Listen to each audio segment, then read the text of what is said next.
उधर Eurasian times नाम की वेबसाइट ने यह दावा किया कि चीन से निपटने के लिए अमेरिका ने प्रशांत महासागर में नए एयरबेस का निर्माण शुरू कर दिया है। या यूं कहें कि चीन के पास अमेरिकी मिलिट्री बेस बस बनने ही वाला है ताकि जंग की सूरत में चीन को करारा जवाब दिया जा सके। हालांकि प्रशांत महासागर में मौजूद गुआम द्वीप पर अमेरिका का पहले से ही मिलिट्री बेस मौजूद है, लेकिन इसके बाद भी अमेरिका चिनियन द्वीप पर एक नया सैन्य ठिकाना बनाने में जुटा है ताकि चीन के गुआम पर हमला करने की सूरत में वो इस मिलिट्री बेस से उस पर पलटवार कर सके। चिनियन द्वीप पर बन रहे अमेरिका के इस नए सैन्य ठिकाने की कुछ सैटेलाइट तस्वीरें भी सामने आईं, जिनमें वहां एक हवाई पट्टी दिखाई दी जो करीब करीब तैयार है, जबकि दूसरी तस्वीरों में वहां सड़क बनाने का काम होता दिखाई दिया। यूरेशियन टाइम्स का दावा है कि चिनियन द्वीप पर अंतर्राष्ट्रीय हवाई अड्डे का निर्माण भी शुरू हो गया है। इसके अलावा वहां एक एयरक्राफ्ट पार्किंग भी बनाई जा रही है। ये सैटेलाइट तस्वीरें 6 जून की बताई जा रही हैं। मतलब यह कि ताइवान को लेकर जंग की धमकी दे रहे चीन से दो हाथ करने के लिए अमेरिका ने कमर कस ली है। अमेरिका को यह डर है कि ताइवान पर जंग शुरू होने के बाद चीन उसके गुआम एयरबेस को निशाना बना सकता है और इसीलिए अमेरिका इस नए मिलिट्री बेस को बनाने के लिए जी जान से जुटा है। रक्षा विशेषज्ञों का कहना है कि गुआम के पास स्थित इस चिनियन द्वीप पर एयरबेस बनाने का मकसद संकट की घड़ी में अमेरिकी सैनिकों को अतिरिक्त हवाई पट्टी मुहैया कराना है। असल में इस द्वीप से ताइवान की दूरी करीब 2700 किलोमीटर है और इसी वजह से अमेरिका ताइवान पर चीन के किसी भी हमले का आसानी से जवाब दे सकेगा।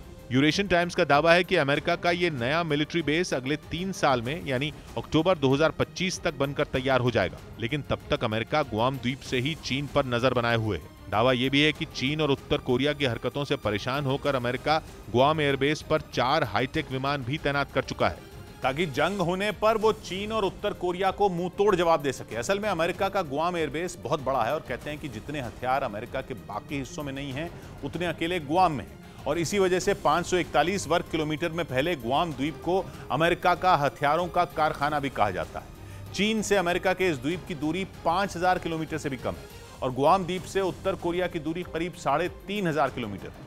मतलब अमेरिका के 2 जानी दुश्मन उसके हथियारों के कारखाने यानी गुआम द्वीप के बहुत करीब है और ये द्वीप उनकी मिसाइलों की रेंज में आता है, जबकि चिनियन द्वीप से ताइवान की दूरी 2700 किलोमीटर है और यहाँ मिलिट्री बेस तैयार होने के बाद अमेरिका चीन को आसानी से टारगेट कर सकेगा। इस बीच यूक्रेन ने एक वीडियो जारी किया जिसमें उसके सैनिक जैवलिन मिसाइल से रूसी टैंकों को तबाह करते दिखाई दिए। दावा है कि रूसी सेना एक इलाके में हमले की तैयारी में थी और उसका प्लान यूक्रेन के सैनिकों को मारने का था, लेकिन जो वीडियो सामने आया उसमें यूक्रेन की सेना जैवलिन मिसाइल से हमला करती नजर आई।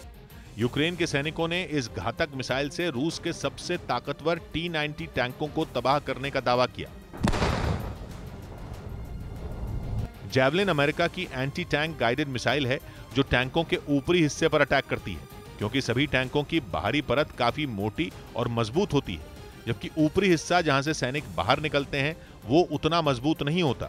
यही वजह है कि जब इस मिसाइल से हमला किया जाता है तो ये टैंक के अंदर घुस जाती है, जिसके बाद ऐसा धमाका होता है कि वो टैंक देखते ही देखते ध्वस्त हो जाता है, क्योंकि टैंक के अंदर हमला करने के लिए कई गोले भी रखे होते हैं। जैवलिन मिसाइलों का सबसे मजबूत पक्ष है इनका हल्का वजन और सटीक निशाना।